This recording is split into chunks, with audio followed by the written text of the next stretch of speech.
10 main reasons why your biceps never grow. If you're already tired of training this muscle and have started to believe that to have large biceps that show through your shirt and grab attention, you need to take hormones, stay calm.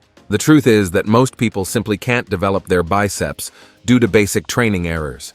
It's not a matter of bad genetics or lack of expensive supplements. These are simple training principles that many people ignore. In this video, we'll show you the 10 most common mistakes many people make that prevent biceps growth, and more importantly, how to correct them to finally see real results. Stay attentive until the end because mistake number 6 is the most common of all. Before we begin, please tell us through the comments your name and the city from where you're watching our content. Error number 10. Choosing exercises that work the same part of the biceps. One of the most common mistakes I see at the gym is people doing several different biceps exercises, thinking they're working the entire muscle, when in fact they're always stimulating the same region. The anatomy of the biceps is very simple. It consists of two heads, the long head and the short head. Obviously, each responds better to different angles and positions. When you only do straight bar curls, hammer curls, and concentration curls, for example, you're failing to adequately work the long head of the biceps. The position of your arm in relation to your body is crucial for directing the stimulus to different parts of the biceps. To stimulate the long head, you need exercises where the elbow is behind the body, such as incline bench curls or cable curls on an incline bench. These movements fully stretch the biceps and generate greater tension in the long head. For the short head, exercises with the elbow in front of the body work better, such as spider curls or preacher curls. In other words, the solution to this mistake is quite simple. Just create a varied workout that includes at least one specific exercise for each head.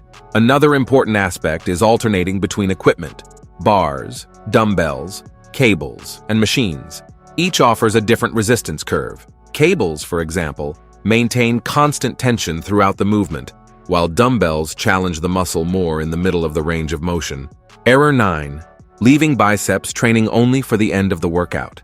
A classic mistake that seriously limits the development of your biceps is always leaving them for the end of the workout, after you've already exhausted your energy with larger exercises. Think about it. You've already spent your glycogen and strength reserves on compound exercises, and when it's time for the biceps, what's left? Practically nothing. When you're tired, your technical form deteriorates, the mind-muscle connection decreases, and you end up using less weight than you would be capable of if you were fresh. Result: insufficient stimulus and growth below potential. The solution to this problem is simple, but requires a change in mindset. Instead of always following the same workout structure, consider these alternatives. 1. Dedicate a specific day just for biceps and another smaller muscle group such as the triceps, for example. 2. Alternate the order of exercises each week. One week starts with biceps, another ends with them. 3. Divide your biceps workout throughout the week, doing some sets on different days, always at the beginning of the session. Another effective approach is to start your workout with a compound exercise that also works the biceps, such as rows, and then move directly to isolated biceps exercises. This way, you pre-fatigue the muscle with a compound movement and then finish it with isolation when you still have enough energy. Remember, your muscles grow in response to the stimulus they receive. If you always leave biceps for last, you're sending a clear message to your body. This muscle is not a priority. Error 8. You fail to maintain constant tension. One of the most subtle but extremely harmful mistakes for biceps growth is not maintaining constant tension during repetitions. Many guys at the gym do that pendulum movement, throwing the weight up and letting it fall, completely relaxing the biceps at the end of each repetition. Here's the problem. Muscle growth happens mainly through mechanical tension. When you lose tension, even if it's for a second between repetitions, you're essentially giving the muscle a rest in the middle of the set. This drastically reduces the stimulus needed to trigger growth. Observe your current workout. Do you fully extend your arms between repetitions? Do you let the weight hit at the end of the movement? Do you use body momentum to initiate the movement? If you answered yes to any of these questions, you're making this mistake. The solution is to adopt the concept of continuous repetitions under tension. This means you should never fully extend your elbows at the end of the movement. Stop just before complete stretching, maintaining a slight flexion to keep constant tension on the biceps. Also, always aim to control the eccentric phase, which in biceps exercises is the lowering of the weight, for at least 2 to 3 seconds. It's during this phase that greater muscle damage occurs, fundamental for growth. Never let the weight fall in free fall. Error 7. You stop the set when it starts to get difficult. Let's be honest. Most people simply give up when they start to feel that more intense pain in their biceps. Many aren't at the gym to suffer even a little bit.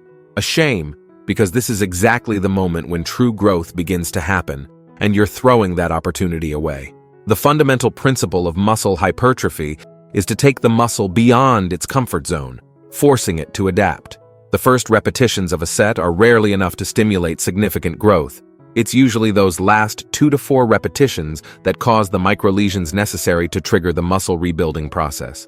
When you stop the set at the moment it starts to get difficult, you're essentially performing a submaximal workout. Your body interprets this as, the current stimulus is sufficient, I don't need to grow more to handle this load. Result? Stagnation. The solution is simple in theory, but challenging in practice. You need to train closer to muscle failure in at least some sets of your biceps workout. This means continuing until you literally can't complete another repetition with good form. An extra tip is to use partial repetitions at the end of the set. When you can no longer complete a full repetition, do some repetitions with reduced amplitude. Before we continue to the 6th error, don't forget to subscribe to the channel. Having constant access to correct and science-based information is what will make you progress in the long term in the world of bodybuilding. Error 6. Insufficient rest between sets. Many people at the gym don't pay due attention to rest intervals between bicep sets. Either they rest too little, thinking that the less rest, the more intense the workout, or they chat around and rest too much, losing the training stimulus. Here's the problem. When you don't rest enough between sets, your body can't recover the energy systems needed to generate maximum strength in the next set. Result? You use less weight or do fewer repetitions than you would be capable of, significantly decreasing the stimulus for hypertrophy. Here the solution is simple. Establish the time you really feel your muscle is ready for another set and then use a timer to control your rest intervals. Don't trust your perception of time during the workout. Of course, if you have little time to train, you really need to make do with what you have, but unfortunately, resting little will not be ideal. Another common mistake is confusing perceived recovery with actual recovery. Just because you're no longer breathless or the burning sensation has decreased, doesn't mean your muscular energy system is completely recovered. Respect the planned intervals, even if you feel ready to start earlier. Remember, rest between sets is not wasted time. It's an integral part of the training stimulus and as important as the execution of the exercises themselves. Error 5. Not working the brachialis and brachioradialis. One of the most overlooked errors in arm training is focusing exclusively on the biceps and completely forgetting 2 crucial muscles that contribute to the visual size of the arm, the brachialis and brachioradialis. The brachialis is a muscle that literally sits under your biceps. When well developed, it pushes the biceps upward, creating more volume and muscle separation. The brachioradialis is that muscle that gives that impressive width to the forearm near the elbow, creating a visual of continuity and proportion with the biceps. The problem is that many traditional arm workouts don't adequately stimulate these muscles, resulting in arms that look incomplete, even when the biceps is developed. To effectively develop the brachialis, you need exercises where the palm of the hand is in a neutral or pronated position, that is, facing downward. The brachialis is recruited more intensely when the biceps is in a mechanically unfavorable position. The best exercises include hammer curls with dumbbells, reverse curls with a bar, and wrist flexion on the cable with a neutral grip. For the brachioradialis, the focus should be on exercises that challenge grip strength and the supination-pronation capacity of the forearm, such as the reverse curl with a bar and wrist curls with a bar. An effective strategy is to dedicate approximately 30% of your total arm training volume to these auxiliary muscles. For example, if you do 12 sets weekly for biceps, dedicate 4 specific sets for brachialis and brachioradialis. Another important aspect is the order of exercises. As the brachialis and brachioradialis are smaller muscles and more resistant to fatigue, they can be effectively trained after the main biceps exercises. However, if they are your weak point, consider training them first occasionally. Error 4. Not focusing on progressive overload. Let's clarify something fundamental. Without progressive overload, there is no significant muscle growth. It's a basic law of training physiology. Your body is an adaptation machine. It adapts exactly to the level of stress you impose on it, no more, no less. If you continue lifting the same 26 pounds in straight curls for months, your body understands that this is the maximum stimulus it needs to support, and there's no biological reason to grow beyond that. Remember, your body has no reason to change unless it's forced to do so. Progressive overload is like you're telling your body, hey, you need to get stronger and bigger to handle what I'm subjecting you to. But don't be mistaken. When we talk about progressive overload, it doesn't only mean increasing the weight you work with. There are several ways to implement this. Number 1, gradual increase in load. The most obvious, but frequently neglected. Add 2 to 4 pounds every 1 or 2 weeks. Number 2, increase in total volume. Add an extra set or a few more repetitions per set. Number 3, improvement of repetition quality. Increase time under tension, especially in the eccentric phase as we've already explained. Number 4, increase in training frequency. Go from training biceps once a week to twice or even 3 times. In other words, any progress you already make is already aligned with the principle of progressive overload. Regardless of which form you choose, progress gradually. It's another common mistake to try to progress too quickly, especially with smaller muscles like the biceps. Remember that the biceps is recruited in many compound exercises for the back, so your recovery capacity may be less than you imagine. Micro-progressions are the key. Think in terms of monthly progress, not daily. An effective strategy is to keep a detailed record of your biceps workout. Write down exercises, sets, repetitions, weights, and even subjective sensations. This allows you to plan systematic increases and monitor real progress. Error 3. Overdoing the weight. Since we talked about the importance of progressive overload, we need to address the opposite error that many make: overdoing the weight when training biceps. It's that syndrome of the famous ego lifting, using weights so heavy that technique goes completely out the window. You've seen that guy at the gym doing curls with 66 pounds, but using his entire back, shoulders, and basically everything except the biceps to lift the weight? That's the perfect example of this mistake. Here's the problem. The biceps is a relatively small muscle. Its capacity to generate force is limited compared to larger muscle groups. When you use a weight that is clearly beyond the capacity of your biceps, your body naturally recruits other muscles to help, particularly the shoulders, trapezius, and lower back.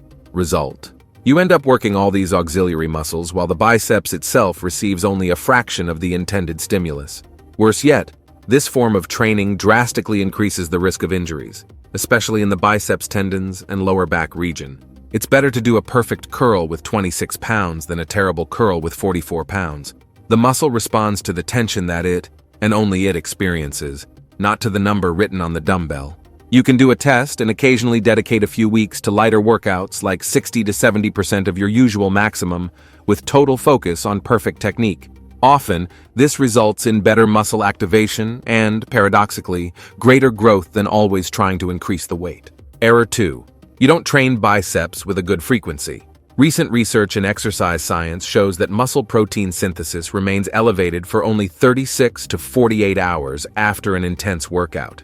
This means that if you train biceps only once a week, your muscle spends more than 70% of the time in a non-anabolic state. For most natural practitioners, training each muscle group twice a week produces superior results. This maximizes the number of anabolic pulses your body experiences, resulting in greater total growth over time. How to implement a higher training frequency for biceps. Divide your weekly volume. If you normally do 9 sets of biceps in a single day, try doing 6 sets on 2 different days of the week. You can also test a total training approach or a split that allows multiple bicep sessions like push-pull legs, repeated twice a week. An important aspect to consider is recovery. Increasing frequency doesn't mean simply doing more total work, but rather better distributing the same volume. If you drastically increase the total volume when increasing frequency, you may hinder recovery. Another crucial consideration is the variation of stimuli between sessions. As we've already explained, always seek to vary angles, equipment, and training parameters to stimulate different aspects of muscle development. And don't forget that the biceps is recruited in compound exercises for the back, such as rows and pulls. This should be considered in your frequency planning. Error number 1. You never use cheat repetitions. The last crucial error that may be limiting the growth of your biceps might seem counterintuitive after everything we've said about technique, but it's equally important. You're not using cheat repetitions strategically. Attention here. I'm not saying to abandon the correct technique we mentioned before. What I'm proposing is the intelligent and occasional use of cheat repetitions as an advanced technique to extend sets beyond concentric failure. Cheat repetitions, when executed correctly, allow you to overcome a strength plateau by adding an overload stimulus that would otherwise be impossible to achieve. The key is to use them as a tool at the end of already intense sets, not as a crutch to lift excessive weights from the beginning. To implement cheat repetitions effectively, use them only in the last 2 to 3 repetitions of a set, after you've already reached concentric failure with perfect technique. Apply only the minimum necessary momentum to overcome the stagnation point, usually a slight swing of the shoulders or inclination of the trunk. Maintain total control of the eccentric phase. Even after using momentum to lift the weight, lower it slowly and with total control. It's crucial to understand that cheat repetitions are not an excuse to use excessive weight during the entire set. They are an intensification technique applied strategically at the end of already challenging sets. A particularly effective exercise for cheat repetitions is the standing barbell curl. After reaching failure with perfect technique, you can add 2 to 3 repetitions using a slight momentum to initiate the movement. If you liked this, and besides biceps want to discover also the most common mistakes people make in chest training, we've left a video appearing right now on the screen showing each one of them. Thank you for watching until here, and may God bless you, my friend.